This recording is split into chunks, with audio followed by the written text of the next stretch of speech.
My name is Sally. I'm 42 years old and I work in an office. I divorced my husband, Steve. 2 years I'm just living with my daughter near my parents' house. I have taken over the family business. Even though we are divorced, Steve and I still live in the same city. When I got divorced from Steve, I thought about moving away from this city because I didn't want to see his face anymore. However, because I loved the school of our district, I bought a used car in the same city and lived there. The reason why Steve and I got divorced was because of Steve's infidelity. He cheated on me. From the very beginning of our marriage, both of us worked. We also cooperated in housework too. Our daughter, Angelica, had been in since she was 3 months old. Steve had taken over his family's iron ore business, and since it was in a difficult situation, he wasn't getting a decent salary.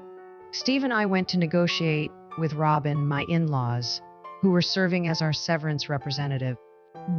But they just said, we can't give you any more because the company is not doing well. However, our family still had to make a living, so we thought about Steve's job. However, Steve would not actually of changing his job by saying, if parents ask me to do something, I see no. Then, 6 months before our divorce happened, when my daughter was in junior high, was put in charge of a new project. I had several opportunities to work on projects before, but I kept turning them down because Angelica was still young and I thought the mother should be around. However, my daughter is in middle S. With my daughters and my husband's, I was able to take on the project.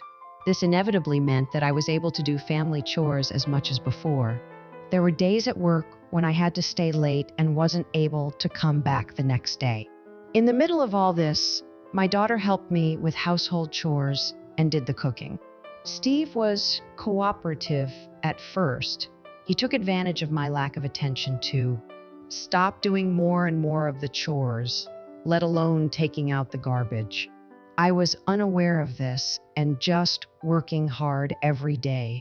Then one day, a month before our daughter asked me to take her, I immediately left work on the dot time for Angelica.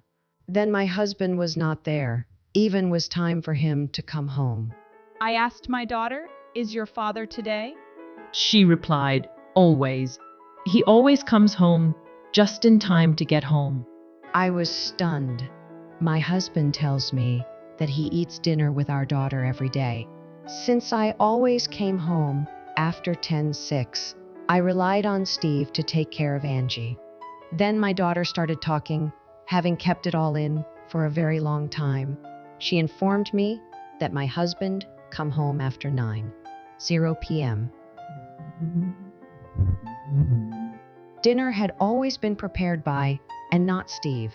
Steve just always had his phone with, was constantly texting and calling. I was very surprised by everything that was told to me, as I had no idea about this. I couldn't forgive myself for making my daughter feel so insecure at such an impressionable time in her junior high years. I also told Angelica that I wanted her to let me handle this situation. Now, how should I talk to my husband about this? I should gather more evidence, as if I were trying to solve a problem. One task after another came to me in dealing with this situation. Angelica said, Mom, you should just divorce from him soon. I do want a father like him. He is not my father. He is not my father. I don't want a father like him. As she said this, Angelica was so to cooperate and gather evidences. My husband, who made my daughter feel like this, is my enemy at this point. I immediately planted a tablet in high with the GPS turned on. We will continue living as how we just normally did until we have the perfect evidences for divorce. A few days later, my husband left F saying that he had to work over the GPS worked and it did a good job. Steve's car went in the opposite direction from his office and stopped in front of a very busy and popular cafe. I immediately went to the cafe and in obtaining photographic evidence. After the cafe, I followed Steve on expected course and was able to get pictures for evidence. And that night, I confronted my husband who had deliberately come home in his work clothes with the evidence, photos, and questions. Steve turned pale and he was speech. When I was talking to him about what we were planning for our future, I was surprisingly calm and nonchalant. I told him that I knew how hard he had been working. Taking care of Angelica, doing all the household chores. I also told him that I knew he was just paying attention to his phone, not his daughter, during her sensitive times. I also told him what I saw during that time. My husband apologized in tears, but have the capacity to forgive him. Then I signed the divorce papers I prepared and decided for both of us back to both of our parents' house them of the news. When I told Angelica beforehand about actually divorcing her father, she said it was fine as long as I promised her that I would get custody of her. From there, the things proceeded at pace. My in-laws wanted us to work it out and avoid a divorce somehow, but once they realized that Steve's infidelity was the cause, Charles and Robin stopped saying anything. When Charles and Robin were convinced, the situation proceeded at a faster pace. I will help you with the household. So Angelica and I started looking after live with just the two of us. We were excited to find a place close to Angelica's junior high school that we could afford, and we wanted it to be fully furnished. Then we found a very stylishly renovated apartment. We both loved and agreed on that place. We decided to take the plunge and buy a place. Thankfully, I had a job, so we bought a mortgage, which was about the same as the rent. Steve went back to Charles and Robert. From then on, I really enjoyed being a grandmother and was happy to see my daughter grow up into a person who I could talk to. A few months later, one day, while I was leading such a busy life, I received a phone call from parents' house. Hey, Sally. Steve and Robin just abruptly came house. They are saying that they were trying to contact you, but couldn't reach you. What should I do? Should I just make them leave? I was shocked, but decided to head to my parents' house. I had indeed blocked all means of communication from my ex-husband, but I thought it was my fault that he couldn't contact me. I rushed to my parents' house as Sock got the call because it was only a drive. My mother said, Hey, Steve came with Robin. What do they want from you now? They seem to have something on them. I was so surprised because neither father nor I had any idea what was. I said, I'm really sorry. I entered the house and found the TV sitting in the guest room, behaving. My father saw that I had arrived and them. What can we do for you today? Even though don't think there's we can do for you now. Then my ex-husband opened his mouth. Steve says, I loaned your daughter $20,000, so I want you to pay me back. I know what he was talking ab, so I said 20,000. I don't remember borrowing anything My ex-husband replied with a disgusted look on his face. What are you talking about? I lent you $20,000 for the wedding. You're a swindler for trying to over-debt. As Steve said this, Robin, my mother-in-law, started to get on board. The wedding ceremony was for the bride. That's a debt. No doubt in that. I was stunned and speechless. Then my ex-husband went even more old school. If you can't pay back the $20,000 immediately, then you have to remarry me. If you remarry me, you won't owe me anything. As Steve said this, he put the marriage certificate in front of me. Then my father, who is a very patient man, turned red. I have been listening to this conversation quietly, but what you are saying is not correct. Wedding fee is considered as a debt. That's the most ridiculous idea I've heard. Maybe you're so desperate for money that you've used your brain to come up with this idea. But if you want to pick a fight with us, I'll be happy to oblige. I'll see you in court. After saying this, my father tore up marriage certificate, which Steve has. I was startled, but my father brought me back to my senses. Wedding fee is debt.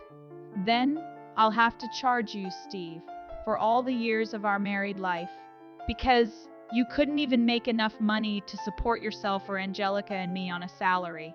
20,000 won't be enough to cover all your charges, but are you really ready for this? And to remarry you? I'm sorry, but I don't even want to face again. Remarry the woman who you had an affair with behind my back. Then my ex-husband said through tearful eyes, I lost contact with her after our divorce. We were never serious, so I don't have a problem that I can't contact her anymore. Then my ex-mother-in-law opened her mouth. My son is not the only one to blame affair. I think it was the fact that you were away at work, working instead of taking care of the family in the first place. I tried my best to hold back my laughter. No. I think it's your son's fault now, not mine. He is the one who had an affair with woman when he was married to me. And the fact, he had a family to take care of, but he just fooled around with another woman. Are you out of your mind? Then my husband looked embarrassed. Fine, we don't have to remarry. Just, we want you to lend us some money. I knew it. He was here for the money all along. I knew that I had more money than he, but I also knew that Steve had a habit of spending more money than he could afford. I sighed. I'm sorry, but I can't help you with that request. We are not a bank or your money lender. If you don't have money, you have no but to live frugally. Please leave. As I said this, Robin said just 5,000 is fine. Please send me the link to your website. Our company went out of business and make ends meet. When I tried to refuse, my fathers asked my mother, Sandra, please pack something to eat. Pack for 3 people.